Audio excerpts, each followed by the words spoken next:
guys, welcome back to this episode of Minutes with Kibopsi, where we're going to be making achu, which is a staple food in the northwest region of Cameroon. Here you go, that's the beef and the cow skin that we're going to be using. Here you have Cameroon pepper, you have the crayfish that's crushed and powdered, we're going to be using inside the EGusi pudding because I like mine with EGusi. You have the seasoning cube, we have salt in that blue bowl, yeah, that's salt. And you have the achu spices, a combination of spices that have been ground.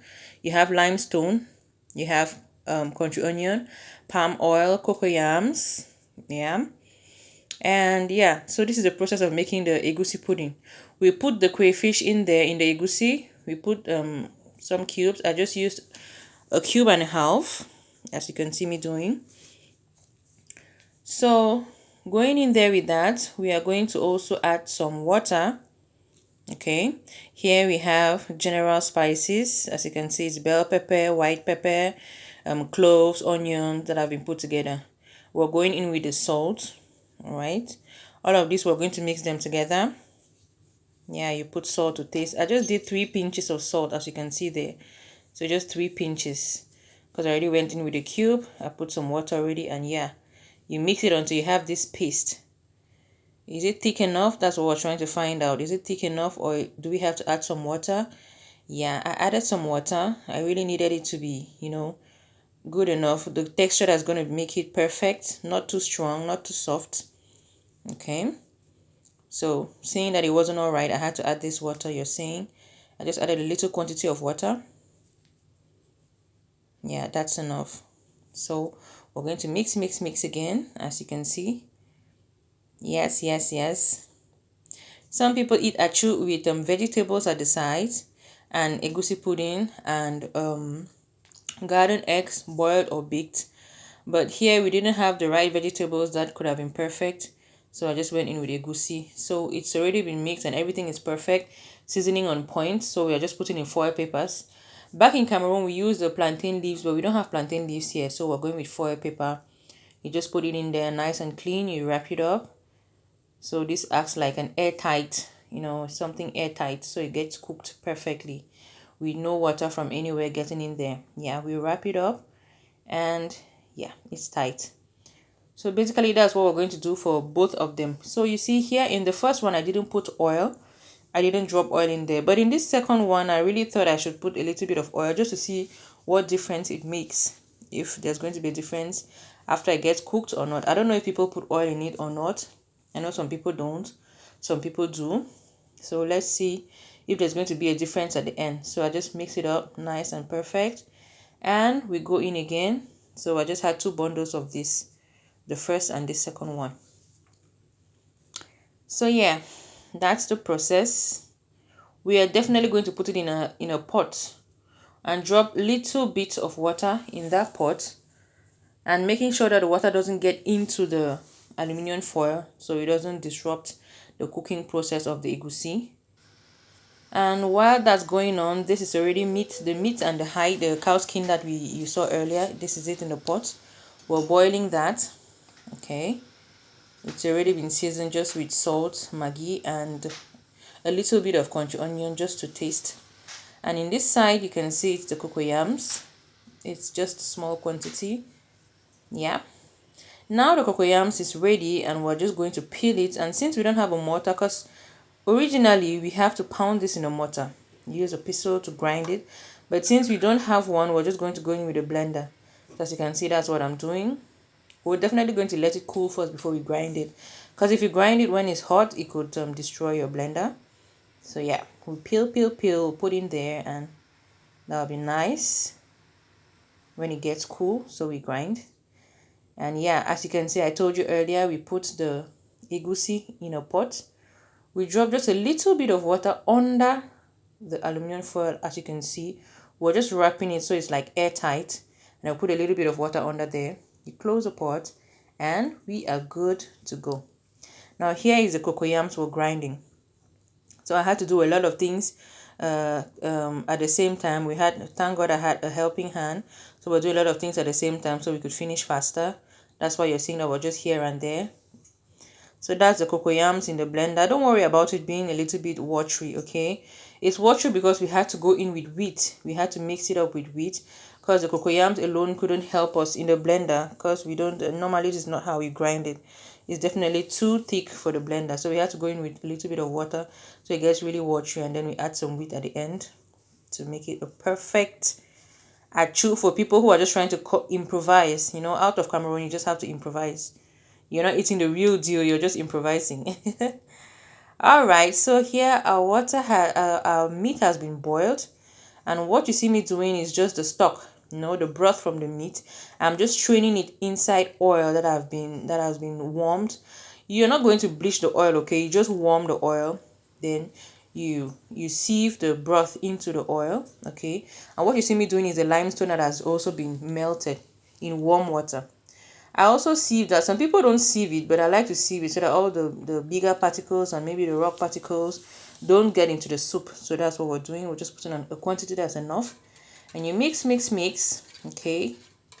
So it becomes nice and clean. You see that color is popping out already. It's popping out. So the limestone is what gives the color. The yellow color of the achu soup is the limestone that gives that color. And now I'm just going on with the achu spices.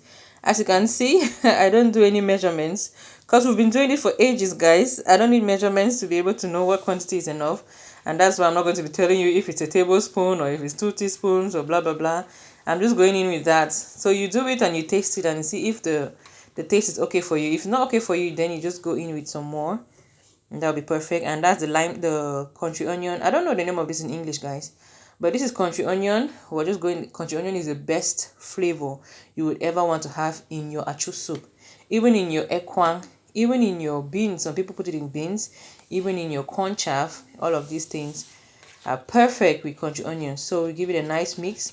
You can see how thick and yellow that soup has become. No, we're not going to eat it like that. Of course, we have to make it watery, because thick soup is not really the best. You really want it watery, okay? So but we're just going in, we're just trying to mix it up so all those spices get in. You can see me adding water right now. 1 cup, definitely 1 cup is not enough. You just mix to see how thick it is. If it's too thick, you have to go in with more water. But then I love that color coming out already. See, we're definitely going to blend it out later, but for now let's just mix it. I'm going in with some more water right now. Mix. I hope you guys are learning. Trust me, this is the best.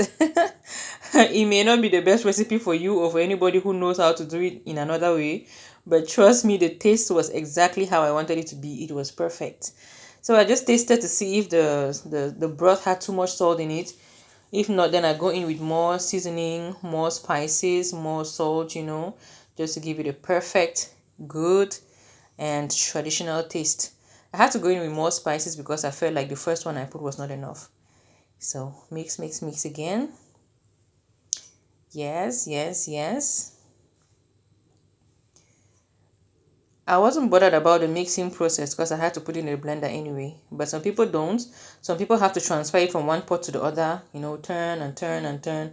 But that's so much work. Blenders and new technology come to make it very easy for us. Now I'm going in with Maggi cube. This seasoning cube I have to go with 1.5 for now. I definitely added it later. You might not see in this video, but I added again. You just do it and taste it. We go with the spirit. We go with how the spirit leads us, how the ancestors lead us. We don't do measurements. All right, so I'm turning all of that now into the blender to grind so that it blends perfectly. You want to have a nice and smooth soup. You don't want to have rocks and bumps into your soup. Okay, so let's see how it blends up. Yes, it's giving it a good blend. You want to really put you don't want to fill the blender, because if you do that, like you see me struggling a bit, is because I put more than the blender could take. Because when you grind it, it foams up and then it becomes more. The quantity of the soup increases because it foams up. So you see, I had a little bit of a struggle because the blender became very full. So at some point I actually had to reduce it, and then I added water to make it just as I wanted. I don't really like the soup very thick. So after blending, can you see the quantity of soup we're having after blending and adding some water? And looking at it, it's very thick. I added some water, definitely. You're going to see. I definitely added some water, but it's already very beautiful at this point. So good and so tasty. Trust me on this one. So at this point, I had already added some water and blended again. You can already see the difference. It's very light. Yeah, it's light and just how I want it. Some people might go in with more water to make it a bit lighter, but at this point, I don't think I have any trouble with it. It's so good. The color is perfect. It's foamy. It's tasty. This is how you want it. Back to our egusi pudding, guys. It is ready. So one was with oil, one was without oil. I just wanted to get the difference. It's perfect. There's really not much difference because I didn't really put much oil anyway. Yeah, it's dry. It's beautiful. Just how I wanted it. And yes, we are done. That's the soup. That's the cocoyams. Then you have the egusi pudding. Oh God, this is awesome. Time to eat, guys. Let's dish it out. Yes, yes, yes. Oh, you want to have a plate full of meat and kanda. Yes, and egusi pudding at the side. If we had some vegetables, it would have been perfect. No, we don't, but it's okay. We already put the Cameroon pepper in there, so it's just nice and beautiful. I wish you could give it a taste. I wish you could taste this. It's not because we made it, it's because it's really, really good. I wish you could taste this. So this is how you do your achu and yellow soup, to be precise. And of course, you need some real cool juice at the side. This was apple juice we had to go with. Normally, I don't like the first thing I drink after eating achu because it's always very bitter. I don't know if everybody has this kind of experience, but I think the limestone makes it bitter. But it's okay. So you can see somebody enjoying his food. He loves it, definitely. The way he eats, you would definitely know that he loves it. All right, we have come to the end of this video, guys, and I hope you enjoyed it, and I hope you learned how to make achu and yellow soup. And give it a thumbs up and subscribe if you enjoyed it. Bye.